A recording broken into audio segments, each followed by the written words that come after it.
conversei com o Tony também. O Tony, inclusive, tem uma história muito próxima à tua, né? Ele fala da tua família com um carinho incrível, sabe? Assim, o Tony, ele perdeu o pai muito cedo. Então... E o pai dele foi uma das pessoas que me ajudaram. Sabe? Porque eu sempre conto essa história porque o meu kart era considerado o kart feijoada. Então era um pedaço de um, cabeça do outro, carburador, motor. Que ano? No comecinho, né? 80, 81. E mesmo assim tu já era o diabo do kart, né? Então, e aí... Só que assim, a loja de material de construção do meu pai, que era em Interlagos, em frente ao Portão 7, passava todo mundo ali, todos os pilotos, e aquela coisa, pô, o Rubinho é bom, putz, vamos ajudar, vamos fazer. E o pai do Tony tinha aquela transportadora Quick-Azer. E ele que me ajudou a ir para o Brasileiro de Kart em 1984. Nossa. E aí foi disso que a nossa amizade começou, aquela coisa toda. Infelizmente, o velhão se foi e meu pai ficou ajudando o Tony na carreira dele. Então, até hoje a gente tem... Hoje ele é meu companheiro de equipe na Stock Car, né? Então a gente se diverte um montão. O Tony tinha quantos anos quando o pai faleceu? 14? Eu acho que 12, 13, por aí. Eu lembro disso. Então eu tenho um amor muito grande por ele, de irmandade mesmo, assim, porque a hora que minha mãe puxou aquela caminha de baixo, assim, sabe? Aquela que sai de baixo, e ele passou muito tempo em casa e a gente dividia no mesmo teto.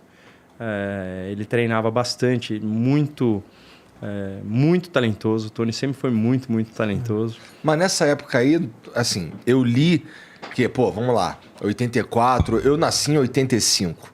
Então, assim, o Rubinho, pra mim, surge o Rubinho já na Fórmula 1. Mas tem uma história muito longa antes disso daí, né? E eu li que no kart, na tua fase do kart, não tinha competição. Era isso mesmo? Assim, era ridículo? Tu ganhava e todo mundo acabou? Não era assim. Na verdade, eu acho que é mais fácil perguntar... Não que... Eu não gosto de passar qualquer coisa que soa com o narizinho empinado, entendi. Eu tive um sucessaço, assim, no kart, com toda a ajuda que meu pai sempre teve. Eu fui o primeiro pentacampeão brasileiro de kart. Então, isso foi o que foi me jogando para frente. A minha história é muito legal. Eu não conto ela toda porque eu tenho muita vontade de escrever o livro. Aí todo mundo me fala, e aí, você não vai escrever? Escreve logo. Não adianta não contar e não escrever, né, Rubinho? Então, mas, por exemplo, tem uma parcial que eu sempre conto dentro da minha palestra. A minha palestra chama Melhor a Cada Volta. Melhor a Cada Volta significa eu lá no meu negócio correndo cada hora mais rápido. Muito legal isso. E melhor a cada volta significa o renascer de todo dia. Porque você quer ser cada hora melhor, cada hora que você acorda. Né? É um renascer. Então, o meu pai não tinha grana nenhuma depois do kart para comprar um Fórmula Ford. E apareceu um Ford naquela parte de anúncios. Um carro que estava escrito assim, bateu 2 vezes, mas ainda anda. E foi esse o meu carro inicial de Fórmula Ford que eu fui treinar 2 vezes ainda naquele circuito de Interlagos velho. 8 quilômetros. Para mim, eu tenho o orgulho de ter andado naquele circuito velho, que era aquela coisa toda famosa. E você tem esse carro? Onde é que tem esse carro? Não. Esse carro, eu acho que ele existe em algum lugar. Nossa, Rubinho. Mas é que já me mandaram 3 ou 4 fotos, aí você já não sabe qual que é o verdadeiro. Entendi. Mas aí o que acontece? Quando chegou no final do ano de 88, você tinha 3 anos, que eu tenho uma boa memória, o carro, a Ford chegou e falou assim, nós queremos colocar esse carro em exposição na última etapa do campeonato fora de São Paulo, e a gente paga o aluguel e te dá a pintura. Nossa. Então, os donos de material de construção tava chique. Mas por que o teu carro? Não, porque era um carro que não estava correndo. Era um carro que eu tinha treinado 2 vezes e queriam só um carro para exposição. Tá. E aí, esse carro caiu do caminhão na viagem. Deus, cara. Deu PT. E aí, eu ganhei um carro 0 km, que foi o que eu ganhei. A minha primeiríssima corrida de Fórmula Ford. Então, você vê, eu sempre fui muito abençoado. Né? Quando alguém falava assim, esse cara não tem sorte, não sei o quê, não sabe metade da história. Né? E assim, é uma história é uma história contagiante, porque muita coisa você falava assim, cara, agora acho que ferrou, vai ter que parar. Puf! Tinha uma fadinha. Você acha que isso foi o start da tua vida? O start já era ali, né? Quando meu pai falava, poxa, não vai dar pra gente ir pro Brasileiro de kart. E aí ele vendeu o Fiat 147 pra gente ir. E eu choro na minha primeira corrida de Fórmula 1, quando eu subo no pódio, eu achei que eu já tinha chorado tudo. Aliás, eu escutei você falando, ele vai chorar. Eu escutei ou pelo menos foi de cabeça, assim, tá. Ele vai chorar. Mas, de qualquer forma, eu chorei tudo que eu tinha para chorar. Foi, assim, mágico ganhar aquela prova de Hockenheim. Quando eu subi no pódio, eu só lembrei do Fiat, cara. Eu tenho uma curiosidade, porque eu sou pai do Pietro, meu filho tem 13 anos de idade. Eu queria que você só recolocasse para a gente quando que você pensou na tua vida que você queria ser piloto de Fórmula 1, em que momento foi? Primeira coisa. E segunda pergunta, acompanhando essa primeira, o que o seu pai disse para você quando você falou, pai, deve ter falado isso, meu sonho é ser piloto de Fórmula 1, ser amigo do Emerson, do Piquet, do Senna. Então conta pra gente, o que o teu pai disse quando você falou que queria ter um sonho na sua vida? Não, meu pai, no dia em que meu avô me deu o kart, ele viu que eu fiquei fascinado e ele falou, cara, a gente não tem dinheiro para manter isso, mas a gente pode treinar bastante, a gente mora em Interlagos, compra gasolina, vai. E assim, ele falou, eu preciso que você estude e durma. Boa. E aí ele viu que eu só fazia isso, cara, porque eu só queria isso. Então era todo dia, toda hora. Escola, cama e kart. Isso. E você estudava?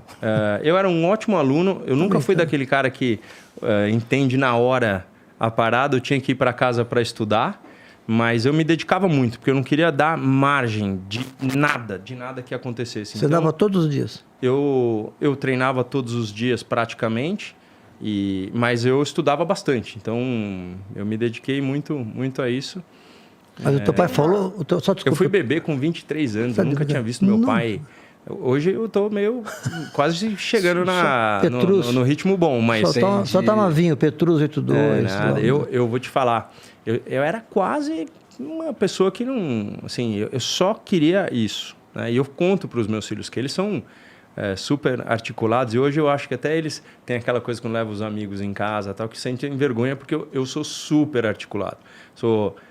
Eu gosto da brincadeira, eu gosto de gente em casa, eu sou piadista, mas eu fui aquele carinha que... Pô, isso é uma parada que é comum, assim, pelo menos assim, os grandes vencedores no esporte, acho que na vida. Esses caras são sempre obstinados, cara.